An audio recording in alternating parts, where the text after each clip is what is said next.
hate how you put that feeling you put way too much lotion on your hands. I just did it.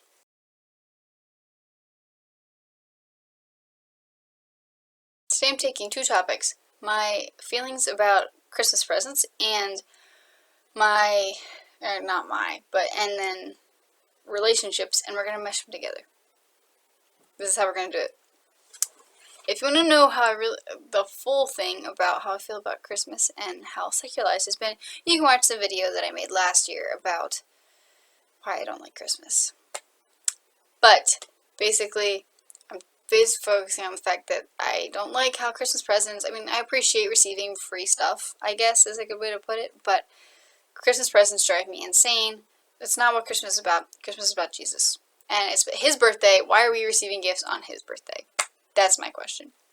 Okay, so we're taking that, and we're taking how a good way to build solid relationships, this thing called love languages, and we're going to show how to apply that. Love languages. There are five love languages, and these can apply to both romantic, both to eros and philia, and storge and agape relationships. If you want to know what those terms mean, go watch another video that I made on the 4 loves. First thing is a word on gift, and just the word gift and our modern conception of the word gift. It's kind of messed up, as a lot of things are in our culture today. People just don't see, gifts are just, oh, you go click something on Amazon, buy something at Walmart. They don't always, they're just kind of expected, especially for Christmas presents, especially for birthday presents, those kind of things. Which is one of the things that drives me nuts, because I feel like there's no depth into it.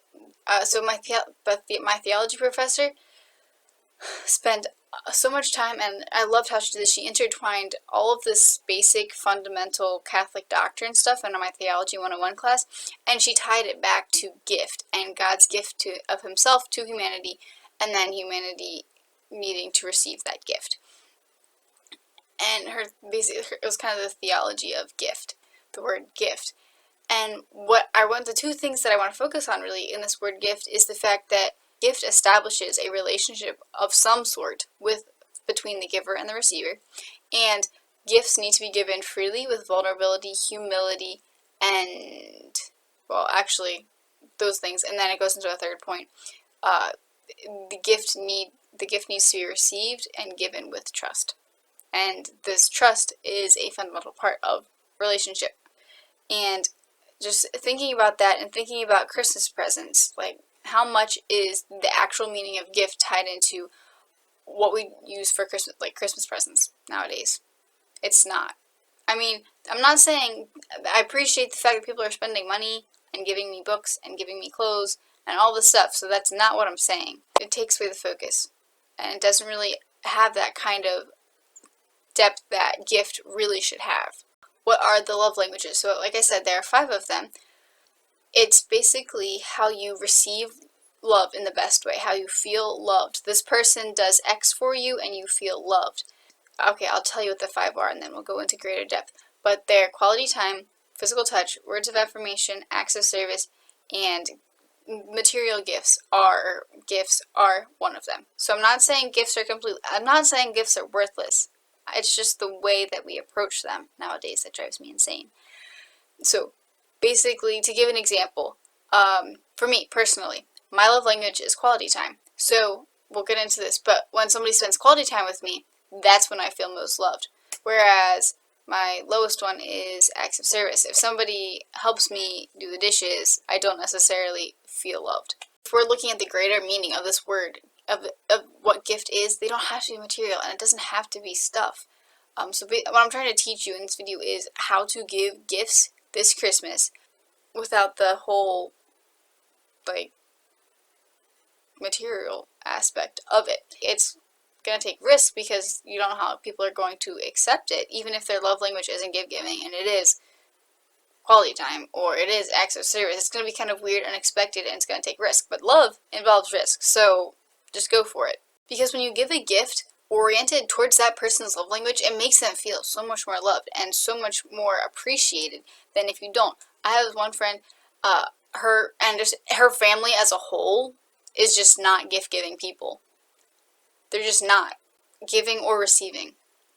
And so Christmas is just really weird because they're kind of like the culture, they're pressured by the culture to give and receive gifts, but it's not it doesn't make any of them feel like connection at all. And so just making the gift oriented towards the other person is just an acknowledgement of the other, an acknowledgement that the other is unique and that they don't necessarily have the same type of outlook as society. Like, society's got this pressure on us, but using the love languages to orient the gift towards the person, it acknowledges the individual more than just seeing everybody in the whole universe has the receiving gifts as their love language. So now that we've gone on that rant, I'm going to actually talk about what the 5 love languages are and then give you some concrete examples to how you can use them this Christmas. By the way, they're all self-explanatory, like you can pretty much self-explanatory about what they're called. But anyway, quality time is full undivided attention with no distractions, so no screens. Gosh, doing activities together, just doing stuff together. I saw this one thing, just wait, or I think actually this was my religion teacher last year. She called it wasting time together. It's just like hanging out, doing nothing together is also an option. Just literally doing nothing together, just being together. Things that hurt, distractions, when you make plans but then cancel them, and broken commitments. Those all really, really hurt. Like, I mean, that's gonna hurt anybody, but for a quality time person, it's just like devastating. Okay, physical touch. These people are touchy. My little sister is this so much, and it's just like, ah! Physical touch kind of gets a bad rap because in society today, because everything's over hyper-sexualized, but, if you didn't know this way back when, like, it wasn't weird to do things like girls holding hands was not seen as a symbol of being lesbian. It was just girls were friends. Hugs, pats on the back, just thoughtful, like not being like all over this person, but thoughtful, gentle touches on the arm. It depends, and of course you have to gear this towards the actual relationship that you have with this person, whether it's your father, your mother, your little sister, your friend, your teacher. Like, it's gonna be different depending on the person. Also, another aspect of this is physical presence, so being just with them, sitting next to the person, and accessibility, being like being open and ready for them. So obviously, neglect or an abuse of this really hurts. I mean, obviously, there's the extreme of physical abuse, which is gonna hurt anybody, but neglect or abuse of this is gonna hurt more. Like, not getting hugged or not having that physical contact can really bring it down. Okay, words of affirmation. Actually saying, I love you, and not just like saying those words. I love you, I appreciate you. And then also giving reasons why. Tell this person why you love her, why you love him, qualities you admire, be specific, like go deep, go in unique, and just show this person. So compliments, encouragement that are oriented towards this person. Always remember to make them oriented to the individual, not just like blanket statements when you know the person well. You've got to kind of, like I said, you have to gauge your relationship with this person and what kind of relationship you have. Okay, so if you wouldn't guess, like, insults hurt, and not hearing those words saying, I love you, that hurts a lot. Okay, gifts. With gift giving and gift receiving, it's thoughtful, unique gifts that are, like I said, oriented towards the other. You thought through them, and it's not just I went and got something for you. I got your favorite candy. I got your favorite drink from Dunkin' Donuts. Those kind of, I made something for you. And especially just not on just regular occasions like Christmas and birthdays. It's just randomly these, and it doesn't have to be big, just be little things too. Just these little gifts that you can give to the other. Also, another thing is remembering birthdays and anniversaries. I know it said, like, it's funny because it says birthdays and anniversaries and everyday gestures, but it's so important. Remembering their birthday, remembering anniversaries are so important. And then everyday gestures that just show your love, help this person feel loved so much. It kind of goes with the saying, but forgotten special occasions, thoughtless gifts, and lack of everyday demonstrations hurt. And then acts of service. So basically, easing the burdens of responsibility that people have on, like, that this person has. They love hearing the words, let me do that for you. And it has to be not out of obligation, but love-oriented, and to going the extra mile to help this person with whatever that needs to get done.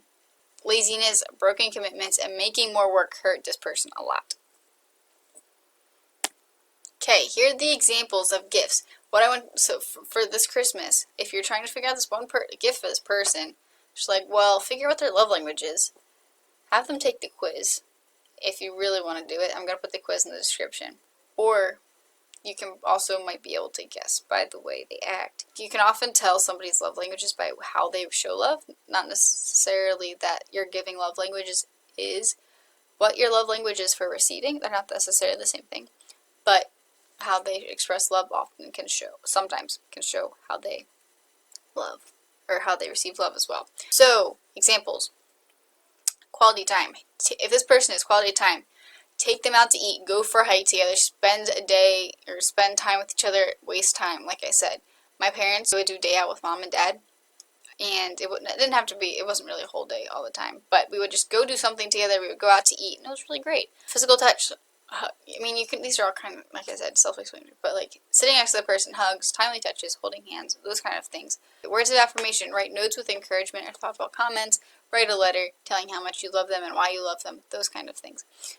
Receiving gifts, not just like bought this off of Amazon, but like actual think about like thoughtful effort into this gift.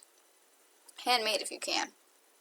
And then acts of service, make coupons with things that like, I'll do the dishes, or I'll make dinner, I'll do laundry, or I'll help you with homework. Those kind of things that the person can cash in whenever they need to do so.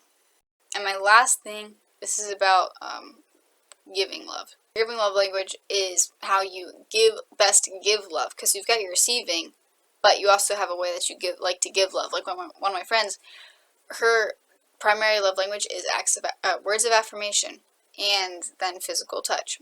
But then for giving, her love language is acts of service, and physical touch is the second one.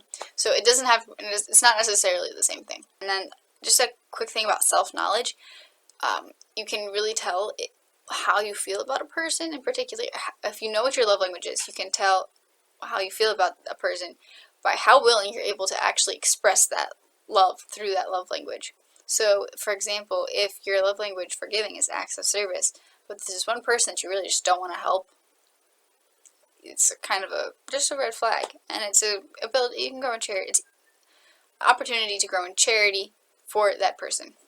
Just thought I'd put it out there. But that is pretty much all I have for the love languages. I love this topic if you haven't figured it out. But if you have any questions, comments, or anything like that, put it in below and I'll do my best to answer them. The link to the quiz and other stuff about love languages is in the description as well. I pretty much just got everything off of the website and my notes from religion class, but they're not too complicated.